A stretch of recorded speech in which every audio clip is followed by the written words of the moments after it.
Assalamualaikum warahmatullahi wabarakatuh. Perkenalkan, nama saya M. Sofyan Jumaidi dari kelas 12 DKRO 3 nomor absen 2. Di sini saya akan mempresentasikan tentang diagnosis dan perbaikan sistem pelumas dan sistem pendingin. Pengertian sistem pelumas: komponen mesin kendaraan akan menimbulkan panas apabila saling bergesekan. Untuk mengurangi efek dari gesekan tersebut, sistem pelumas dibutuhkan. Adanya gesekan pada mesin kendaraan merupakan salah satu alasan utama perlunya pelumasan. Komponen mesin kendaraan yang mayoritas terbuat dari logam akan menimbulkan panas apabila saling bergesekan. Untuk mengurangi efek dari gesekan tersebut, sistem pelumas dibutuhkan. Sistem tersebut dibutuhkan untuk menghindari mesin kendaraan menjadi aus. Untuk mengetahui apa itu pelumas dan bagaimana cara kerjanya, Anda dapat menyimak penjelasan berikut ini. Pengertian sistem pelumas pada kendaraan. Pelumas adalah suatu sistem atau rangkaian pada kendaraan di mana pelumas ditampung, disedot, disaring, kemudian didistribusikan secara menyeluruh ke setiap bagian mesin. Media pelumas yang digunakan pada sistem ini adalah oli yang mampu masuk hingga ke celah-celah mesin. Oli yang melapisi celah-celah mesin dinamakan oli film. Lapisan ini menempel sangat kuat pada komponen mesin yang sulit dilepaskan. Hal ini membuat setiap kali komponen mesin yang mayoritas terbuat dari logam bergesekan, lapisan tersebut dapat menjadi penghalang terjadinya gesekan langsung. Sistem ini dibuat dengan memperhitungkan beberapa fungsi. Sistem ini bekerja secara langsung sebagai pendingin komponen mesin dan membilas kotoran yang menempel pada komponen mesin hingga mesin dapat bekerja lebih baik. Pelumas juga dilakukan untuk memberi sekat pada lubang antara silinder dan torak. Sekat ini berfungsi sebagai pencegah kebocoran tekanan di ruang pembakaran. Selain itu, pelumasan juga berfungsi untuk melumasi seluruh permukaan komponen mesin agar tidak bergesekan secara langsung. Hal tersebut dilakukan untuk meredam suara yang timbul dari komponen mesin yang bergerak,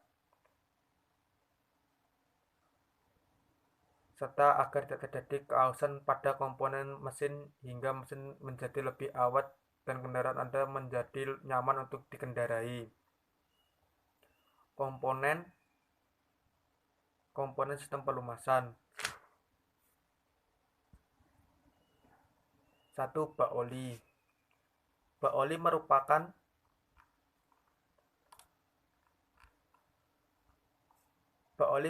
salah satu komponen pelumas yang berfungsi untuk menampung oli. Komponen ini menyimpan cadangan oli yang nantinya akan digunakan untuk melumasi mesin. 2. Pompa oli. Komponen ini berfungsi untuk menghisap dan menyalurkan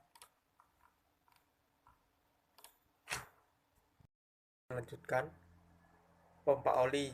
Komponen ini berfungsi untuk menghisap dan menyalurkan oli pada mesin. Kinerja komponen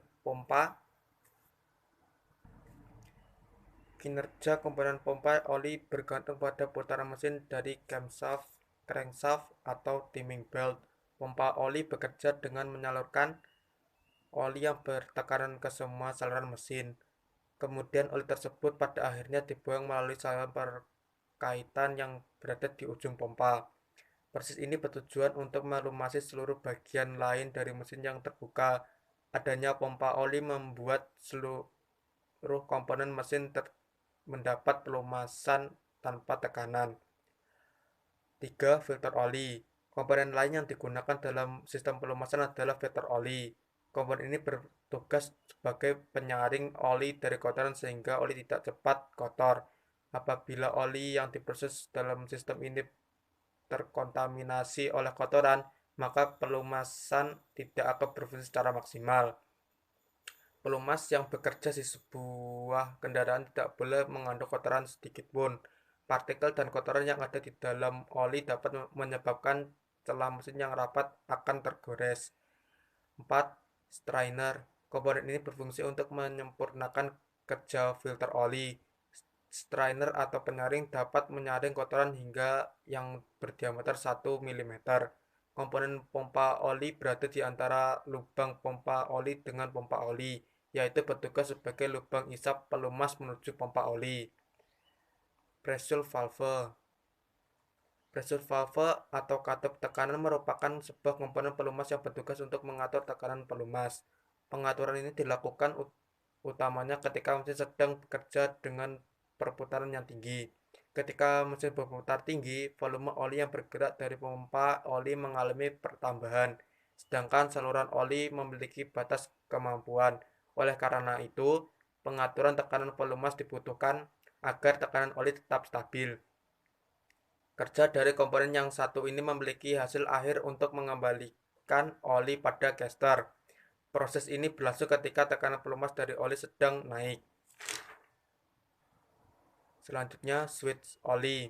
Switch oli merupakan sensor tekanan oli yang berfungsi untuk mengetahui hasil kerja dari pompa oli. Komponen ini bertugas untuk memberitahukan kepada Anda terkait cukup atau tidaknya tekanan pompa oli yang melumasi mesin. Anda akan dapat mengetahui hal tersebut ketika memutar kunci kontak Anda pada posisi on. Lihatlah pada dashboard apakah lampu indikator oli kendaraan Anda menyala. Apabila lampu ini menyala, berarti komponen switch berfungsi dengan baik. Namun sebaliknya, ketika mesin dihidupkan lampu indikator oli mati, lampu indikator oli hidup saat mesin dihidupkan, periksalah oli mesin mobil Anda. Kemungkinan ada sesuatu yang bermasalah pada pelumasan kendaraan Anda. Selanjutnya, oil gallery. Oil gallery adalah saluran pelumasan yang berfungsi sebagai jalan oli atau pelumas pada mesin. Komponen ini berupa lubang pada blok mesin yang akan dilumasi. Lubang ini akan mengantarkan pelumas pada perangkat yang harus mendapatkan pelumasan. Selanjutnya, oil jet. Oil jet merupakan sebuah komponen pelumasan yang berada di bawah silinder mesin. Komponen ini bertugas menyemburkan oli atau pelumas ke batang penggerak. Selanjutnya, PCV valve. Komponen yang satu ini tidak kalah penting. Komponen positif crankcase ventilation valve atau disingkat PCV valve merupakan bagian dari rangkaian saluran mesin. Komponen ini berupa saluran ventilasi udara yang terdapat pada ruang engkol mesin. PCV valve berguna untuk mengeluarkan gas atau udara yang telah terkontaminasi. Pada rangkaian pelumas mesin kendaraan, PCV valve berfungsi untuk membuang gas sisa pembuangan dari mesin. Pada akhirnya, komponen ini dapat menjaga kestabilan tekanan pada mesin. Cara kerja sistem pelumasan. Cara kerja sistem pelumas mesin kendaraan dapat dikatakan cukup sederhana namun juga rumit. Sistem ini akan mulai bekerja ketika mesin kendaraan dihidupkan. Sedangkan pada kondisi normal, yaitu mesin belum dihidupkan, pelumas atau oli tertampung di dalam karter atau bak oli. Ketika itu, pompa oli memiliki pasokan pelumas yang berasal dari engkol mesin. Pompa oli pada umumnya menggunakan rotary pump. Kemudian ketika mesin dihidupkan, poros engkol mulai bekerja sistem pelumas dengan memutar pompa oli. Proses ini menyebabkan adanya penyedotan pada komponen inlet hose oil pump. Pelumas akan masuk pada pompa oli lewat inlet valve dan terjadi penekanan pelumas oleh pompa di sisi lainnya. Pelumas atau oli yang sudah memiliki tekanan mengalir lewat jalur oli menuju filter oli. Di dalam komponen filter ini, pelumas mengalami proses penyaringan agar terbebas dari berbagai kerak kotoran dan partikel. Pelumas atau oli lalu lewat pada komponen oil vat disalurkan ke oil jet dan bagian atas mesin. Oli yang telah berada di permukaan mesin secara otomatis akan langsung melakukan tugasnya, yaitu melumasi bagian rocker arm dan force cam. Setelah itu, oli kembali ke bak atau karter lewat saluran oli. Di sisi lain, oli dari oil jet di bawah blok silinder dikeluarkan dengan cara disemprotkan. Oli atau pelumas ini bertugas untuk melumasi komponen connecting rod dan piston. Seluruh perputaran pelumas tersebut dibantu dengan adanya komponen weight balance. Komponen weight balance merupakan bagian dari force angle yang berbentuk menyerupai sekop. Komponen ini bertugas untuk mengobrak-abrik oli yang berada di karter atau bak oli pada saat poros engkel berpudar. Hal ini bertujuan untuk menyebar oli ke semua bagian mesin. Selanjutnya, fungsi pelumas mengurangi gesekan mesin sebagai peredam dan sebagai anti karat.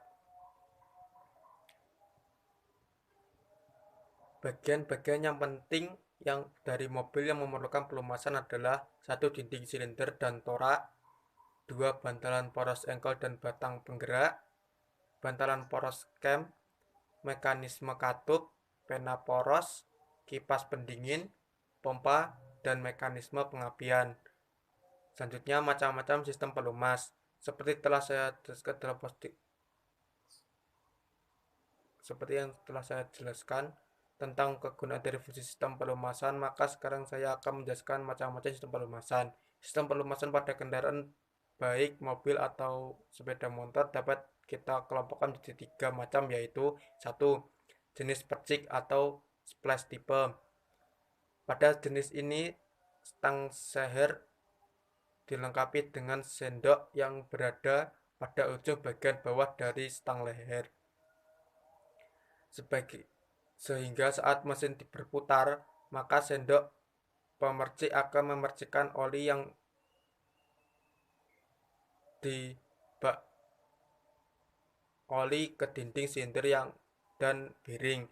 Jenis ini memiliki konstruksi yang sangat sederhana, namun sulit untuk melumasi bagian-bagian yang memiliki celah lebih sempit.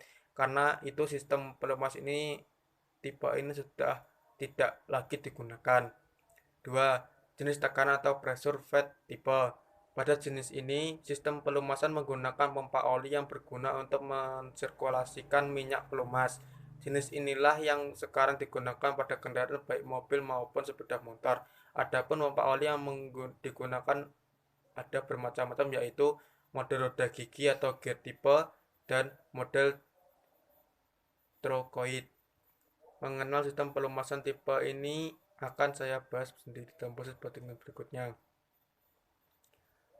3. Jenis kombinasi. Pada sistem pelumasan tipe ini adalah penggabungan dari sistem pelumas tipe 1 dan tipe 2. Karter atau panci oli terletak pada bagian bawah engine untuk menyimpan oli yang diperlukan untuk pelumasan engine. Sebuah katup pengisi oli ketika dibuka menyediakan sebuah ruang yang memungkinkan oli dapat dimasukkan ke dalam engine. Tongkat kedalaman merupakan batang yang dapat dicabut dengan mudah yang digunakan untuk menjelaskan jumlah oli engine dengan benar. Pompa oli mensirkulasikan oli engine ke komponen-komponen engine untuk memberikan pelumasan kepada bagian-bagian yang bergerak sehingga mencegah keausan akibat gesekan. Katup pembebas tekanan oli memungkinkan tekanan oli yang berlebihan untuk kembali ke panci oli atau carter, termasuk ketika engine dingin oli pekat. Untuk mengurangi kemungkinan kerusakan komponen-komponen sistem pelumas, sebuah saringan oli dipasangkan untuk menghalangi partikel-partikel kotoran terbawa masuk oleh oli memungkinkan oli engine yang dapat menimbulkan kerusakan engine. Katup bypass dipasangkan pada yang memungkinkan oli tidak tersaring dan masuk ke engine dengan jalan pintas ketika saringan buntu atau penuh kotoran. Saluran serambi utama dan pipa-pipa sebagai di pelumas menuju engine. Indikator tekanan oli dirancang untuk memberi sebuah peringatan jika tekanan oli pelumas turun di bawah tekanan yang diperlukan untuk kinerja engine yang efektif. Pendingin oli sesuatu yang dipasang untuk mendinginkan oli pelumas dengan memindahkan kelebihan panas dengan pendingin udara yang dilewatkan pada inti pendingin. Kelebihan panas dengan pendingin udara dilewatkan pada inti pendingin. Katup ventilasi ruang engkol atau positive crankcase ventilation atau PCV dirancang untuk membuang kebocoran asap yang dihasilkan oleh pembakaran-pembakaran yang masuk ke ruang engkol. Asap ini dihasilkan karena tekanan pada engine yang meningkat, dihasilkan karena kebocoran perapetan oli pada silinder. Fungsi dari oli pelumas adalah mengurangi keausan engine agar minimum, mengurangi gesekan dan kehilangan tenaga yang diakibatkannya, memindahkan panas, mengurangi suara engine sebagai perapat, membersihkan komponen-komponen engine. 5. Kondisi yang mengotori oli pelumas engine. 1. Kotoran karbon dari pembakaran engine. 2. Debu dan kotoran yang terbawa masuk ke engine oleh udara atau bahan bakar. 3. Bagian yang halus dari logam merupakan hasil dari keausan engine menjadi bercampur dengan oli. 4. Bahan bakar liar dan pembakaran menghasilkan kebocoran melalui ring-ring piston ke dalam ruang engkol. 5. Kondensasi atau pengembunan air dari udara yang melalui engine. Dalam engine 2 langkah, oli pelumas dicampurkan dengan sebuah perbandingan campuran dengan bahan bakar dan dimasukkan dalam tangki.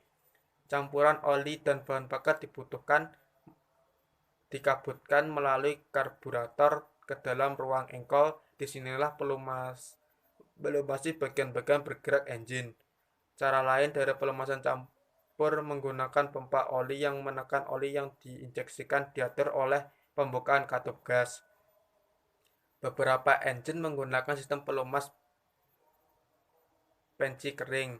Oli pelumas dikumpulkan pada sebuah tangki untuk menampung yang terpasang di luar rangkaian engine. Pengaliran dilakukan dengan tekanan menuju rangkaian mesin oleh pompa oli mengalir dan disebarkan ke bagian-bagian yang bergerak oleh saluran serambi utama atau pembuluh atau saluran-saluran halus dalam engine. Setelah melumasi komponen yang bermacam-macam, oli jatuh di panci oli atau carter di bagian bawah engine, di mana sebuah pompa pembilas mengambil oli tersebut dan dikembalikan ke penampung atau tangki oli untuk disirkulasikan ulang. Engine atau mesin-mesin stasioner 4 langkah kecil seperti pemotong rumput menggunakan sistem pelumas tipe ciprat atau percik. Ketika poros engine berputar, bantalan ujung berat besar batang torak terendam di dalam penampung oli, memercikan oli di sekeliling bagian-bagian setengah bagian bawah engine. Skop kecil terkadang dipasangkan pada ujung besar batang torak untuk membantu proses pengambilan oli. Apabila putaran engine meningkat, bagian kabutan tipis oli menembus bagian-bagian bawah yang bergerak. Perbedaan di antara sebuah sistem penyaringan tipe aliran penuh dan penyaringan tipe bypass adalah bahwa sistem aliran penuh menggunakan sebuah elemen kertas atau model kaleng atau cartridge yang terpasang antara pompa oli dan saluran utama oli untuk menyaring semua partikel ukuran besar sebelum menggores bantalan dan bagian-bagian penggerak lain. Sementara sistem penyaringan tipe bypass menggunakan sebuah elemen saringan serupa terpasang pada sisi kanan dari pompa oli yang disaring kembali ke panci oli.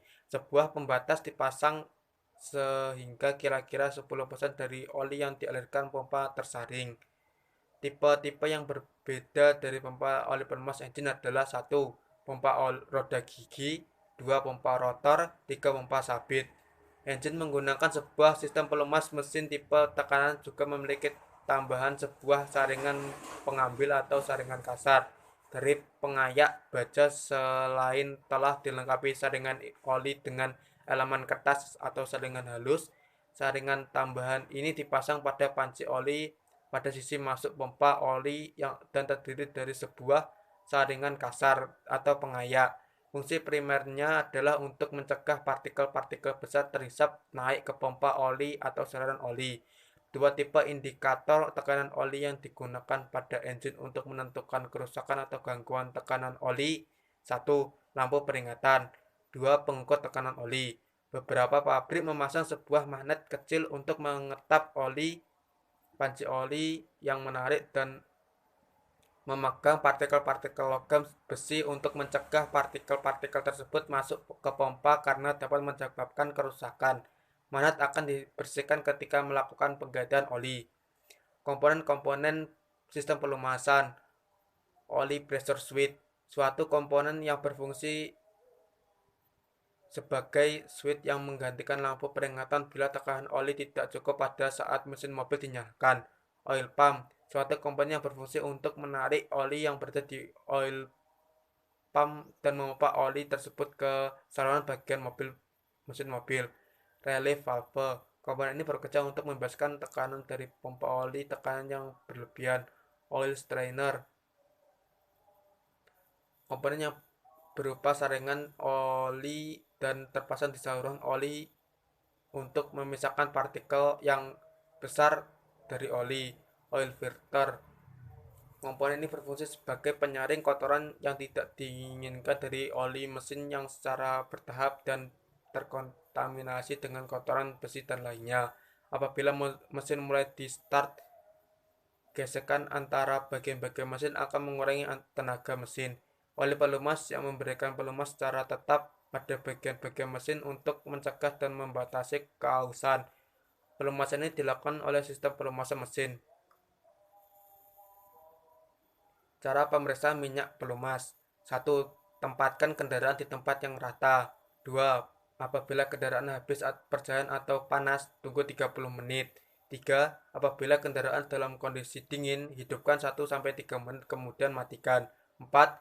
Tarik batang pengukur minyak dan bersihkan dengan kain lap, kemudian masukkan kembali dengan tepat. 5. Tarik kembali batang pengukur kemudian perhatikan. 6. Periksa volume minyak harus pada level F dan L pada batang pengukur. 7. Periksa viskositas atau kekentalan minyak dengan jari tangan. 8. Periksa perubahan warna minyak mesin. Selanjutnya, perubahan warna minyak mesin. Warna merah berarti minyak tercampur bensin. Warna kelabu berarti bercampur serbuk bantalan. Warna susu berarti tercampur dengan air. Warna coklat berarti bercampur dengan karbon. Minyak pelumas mesin bensin disarankan menggunakan minyak dengan tingkatan kekentalan atau viskositas SAE 30 atau 20W/50 dengan api servis SE ke atas. Referensi lain. Prinsip pelumas tidak bisa dipungkiri pelumas atau lebih. Selanjutnya, mesin-mesin modern saat ini menghasilkan tenaga lebih besar. Kapasitas tampung minyak pelumas di dalam mesin lebih kecil, temperatur operasi lebih tinggi dan juga menuntut interval penggantian pelumas yang lebih lama. Gesekan dan keausan. Gesekan, hambatan yang menahan gerakan pada dua permukaan yang saling berkontak dan bergerak relatif. Akibat dari gesekan, timbul keausan, kehilangan energi, dan timbul getaran atau bunyi. Keausan, proses hilangnya sebagian material dari salah satu atau kedua permukaan yang saling berkontak dan bergerak relatif. Akibat dari keausan, mengurangi umur pakai mesin, mengurangi kinerja mesin. Bahan dasar selanjutnya, bahan dasar aditif. Bahan dasar pelumas adalah base oil yang didapat dari. Saya lanjutkan tentang sistem pendinginan. Sistem pendinginan adalah suatu sistem penstabilan temperatur atau suhu pada mesin mobil. Sistem ini akan bekerja ketika mesin mobil telah mencapai suhu tertentu. Pada kondisi tersebut, cairan pendingin melakukan sirkulasi agar panas pada mesin dapat berpindah. Agar mesin bisa bekerja dengan baik, maka memerlukan sistem pendinginan mesin, baik itu sistem pendinginan udara maupun sistem pendinginan air. Kenapa? Pada mesin campuran bahan bakar dan udara dibakar, dan terjadilah perubahan energi panas menjadi tenaga gerak. Kita semua tahu bahwa semakin panas mesin bisa menyebabkan pemuaian yang besar dan gesekan yang besar, sehingga keausan lebih cepat. Untuk mencegahnya, salah satunya adalah dengan sistem pendinginan. Dan juga tidak semua energi panas yang dihasilkan tadi bisa dirubah menjadi tenaga. Sebagian akan dibuang ke udara bebas dengan segera agar mesin tidak terlalu panas.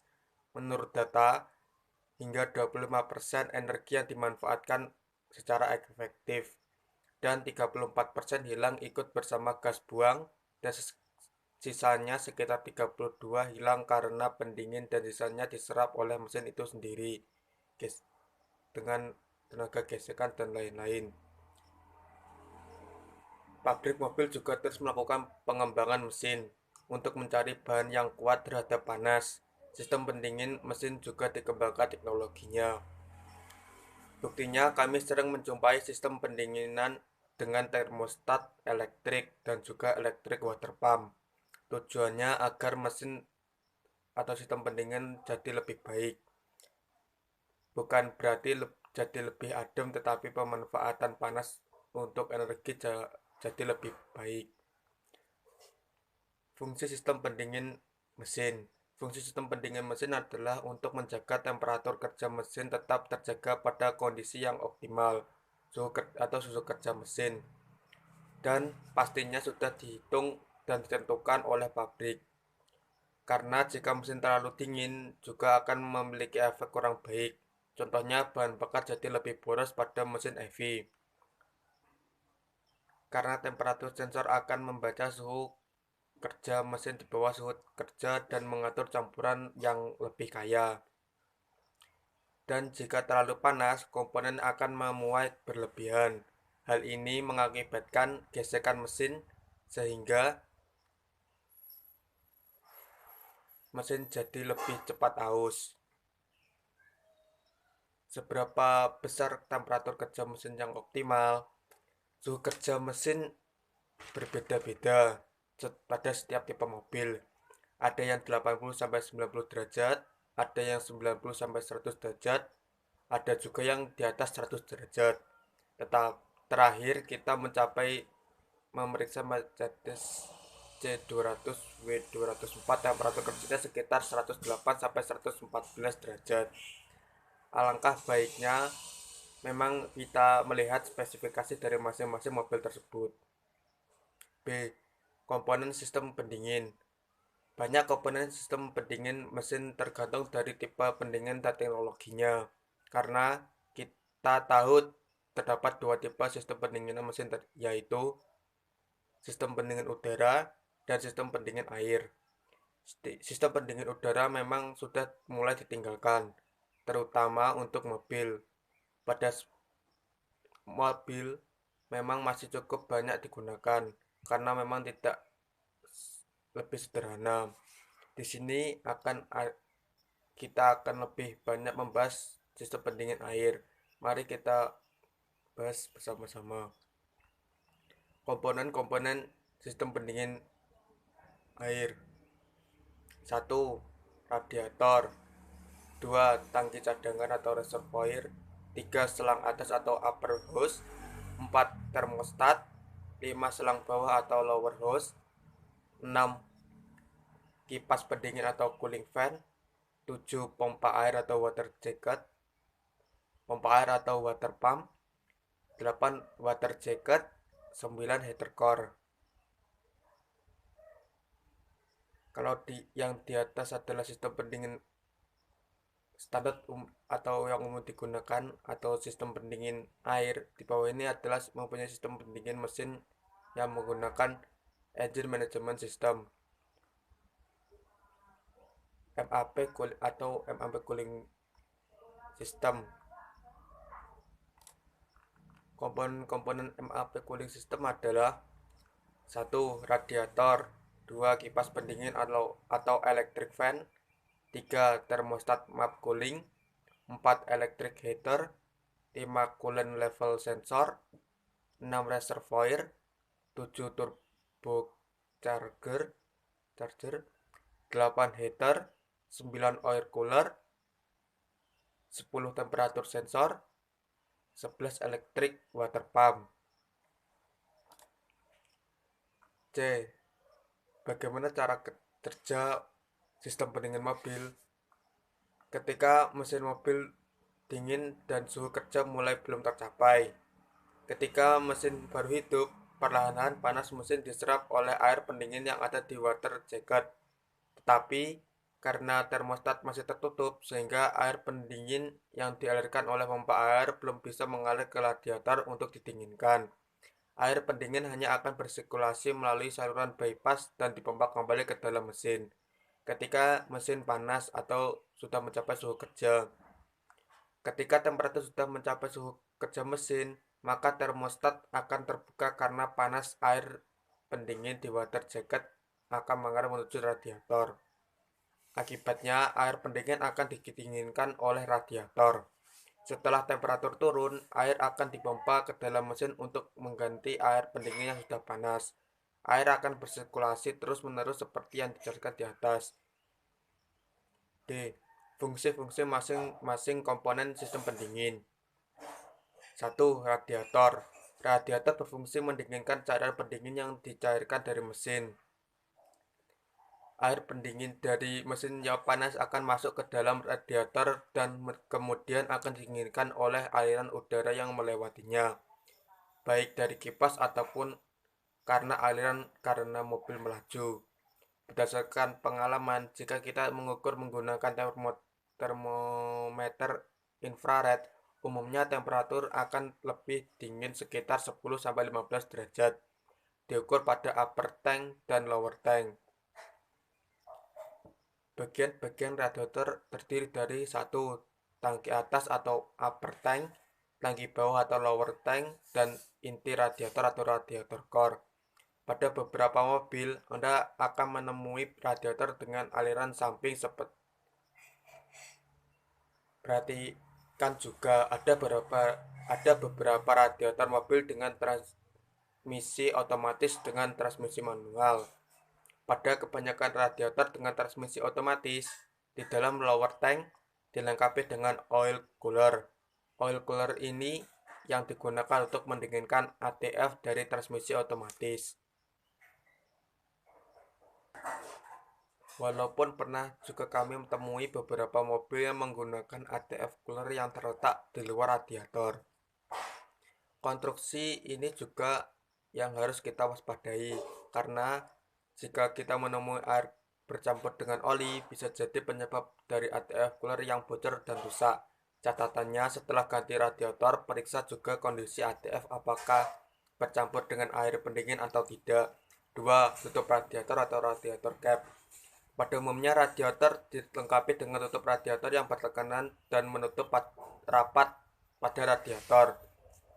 Dan pada beberapa tipe tutup bertekanan dipasang pada reservoir. Apa fungsi tutup radiator? Tutup radiator berfungsi untuk menaikkan titik didih dari air pendingin. Tujuannya agar air pendingin mencapai titik-titik di atas 100 derajat Celcius. Selain itu, fungsi tutup radiator untuk mempertahankan jumlah air pendingin di dalam sistem walaupun dalam keadaan dingin ataupun panas. Untuk itu, radiator dilengkapi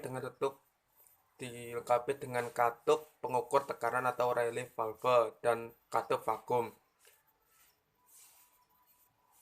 Cara kerja katup tekan pada tutup radiator.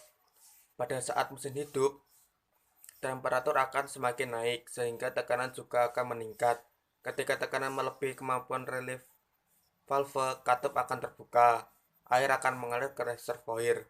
Kemampuan relief valve tertulis pada tutup radiator. Berikut adalah beberapa angka yang pernah kami temui tertera pada tutup radiator. 0,9 bar sama dengan 89 kPa. 1,1 bar sama dengan 108 kPa. 1,4 bar sama dengan 138 kPa. 2 bar sama dengan 198 kPa.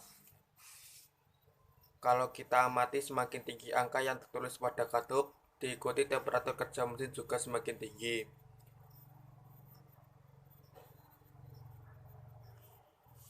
Cara kerja katup vakum pada katup radiator. Pada tutup radiator juga terdapat vakum valve. Jika sudah dingin, air kembali ke reservoir ke radiator melalui katup vakum. Ketika mendidih, tutup akan terangkat, dan ketika tutup dibuka, tekanannya akan keluar dan air akan kembali surut. Pada sistem pendingin mirip. Ketika tekanan keluar, temperatur menjadi turun. Terjadinya kevakuman dan akhirnya mengisap katup vakum. Air akan teresap dari reservoir. 3. Reservoir tank atau tangki cadangan. Reservoir tank dihubungkan ke radiator dengan sebuah selang. Bila volume cairan pendingin berekspansi karena naiknya temperatur, maka kelebihan cairan akan dikirim ke reservoir. Dan jika temperatur turun, maka cairan akan masuk kembali ke dalam radiator. Hal ini bertujuan untuk menjaga cairan pendingin tidak terbuang dan mencegah cairan pendingin berkurang. 4. Pompa air atau water pump. Pompa air berfungsi untuk mensirkulasikan air pendingin ke seluruh sistem pendingin. Pompa umumnya diputar oleh drive belt atau V-belt. Tetapi ada juga yang diputar timing belt. Terus terang, pompa air adalah komponen yang agak susah dideteksi rusaknya dari luar, kecuali rusaknya ekstrim seperti bunyi dan bocor. Hati-hati ketika kita melakukan penggantian pompa air yang diputar oleh timing belt. Jangan asal bongkar dan sebaiknya tandai terlebih dahulu untuk timingnya. Pompa air elektrik. Awalnya electric water pump hanya digunakan sebagai pompa tambahan saja, tapi akhir-akhir ini semakin banyak mobil yang menggunakan pompa air elektrik untuk pompa utamanya. Pompa air elektrik ini dikendalikan oleh ECU. Kecepatan putaran pompa tergantung dari beberapa informasi dari sensor. 5. Termostat. Komponen ini sering diabaikan dan dibuang karena sebagian mekanik cenderung membuangnya jika ada masalah. Padahal termostat merupakan komponen yang penting menjaga temperatur kerja mesin, karena fungsinya adalah membuka dan menutup saluran air agar temperatur kerja mesin terjaga. Cara kerja termostat. Ketika panas air pendingin mencapai temperatur kerja, maka wax di dalam termostat akan mengalir dan cenderung dan mendorong valve sehingga termostat akan membuang dan air akan menuju ke radiator. Pada beberapa tipe termostat, kita membuka saluran termostat sekaligus menutup saluran bypass. Istilah kerennya bottom bypass. Pada model ini, jika dibuang bisa overheat karena air yang seharusnya menuju radiator untuk didinginkan sebagian tetap akan berputar di dalam blok melalui saluran bypass. Jadi air panas sebagian tidak ikut didinginkan. Selain itu, efek pada mesin injeksi bakal lebih boros karena ECM akan memberi bahan bakar lebih kaya ketika temperatur di bawah temperatur kerja. Selanjutnya jingle valve. Perlu diketahui juga pada beberapa termostat terdapat jingle valve yang berfungsi untuk mengeluarkan angin yang terjebak di dalam sistem. Jadi ketika kita mengisi air, udara yang di dalam mesin akan keluar melalui jingle valve karena angin di dalam sistem pendingin itu tidak diperbolehkan. Ke depan kita akan menjumpai termostat yang dilengkapi dengan elektronik, umumnya pada mobil yang sudah mengaplikasikan sistem map cooling. 6. Kipas pendingin atau cooling fan. Radiator didinginkan oleh udara luar. Ketika mobil berjalan, angin akan melalui kisi-kisi radiator untuk mendinginkannya. Tetapi karena masih kurang, maka ditambahkan cooling fan. Cooling fan bertujuan untuk menambah pendinginan. Untuk cooling fan yang berada di belakang radiator, kipas pendingin menghisap udara dari depan, sedangkan yang di bagian depan akan meniup angin ke radiator. Ketika membongkar dan memasang, jangan pernah terbalik arah putarannya. Cooling fan ada yang menggunakan tenaga listrik, tetapi ada juga yang menggunakan tenaga mekanis, yaitu diputar oleh V-belt. Sistem cooling fan yang digerakkan oleh belt. Kipas pendingin jenis ini digerakkan terus-menerus oleh putaran mesin melalui belt. Jadi kecepatan putaran kipas pendingin akan sebanding dengan putaran mesin. Semakin tinggi putaran mesin, putaran kipas juga akan semakin tinggi. Untuk yang diputar mesin biasanya dilengkapi dengan kopling fluida atau lebih dikenal dengan viscofan. Jika mobil dilengkapi AC, cooling fan menggunakan kombinasi visco dan extravan, terutama pada mobil dengan mesin horizontal. Extravan hanya berputar ketika AC dihidupkan. Sistem cooling fan yang digerakkan oleh motor listrik. Cooling fan digerakkan oleh motor listrik. Motor listrik ini diaktifkan oleh sensor temperatur pendingin. Ketika temperatur naik dan mencapai ketentuan, cooling fan akan menyala. Pada mobil yang menggunakan AC, kombinasi kipas umumnya ditambahkan extravan terutama pada mesin yang melintang. Extravan bekerja untuk melayani AC mobil, yaitu mendinginkan kondensor. Jadi ketika akan menyala ketika AC dinyalakan. Akhir-akhir ini ada beberapa mobil yang menggunakan single fan kembali, tetapi kecepatan putaran kipasnya bisa diatur sesuai kebutuhan.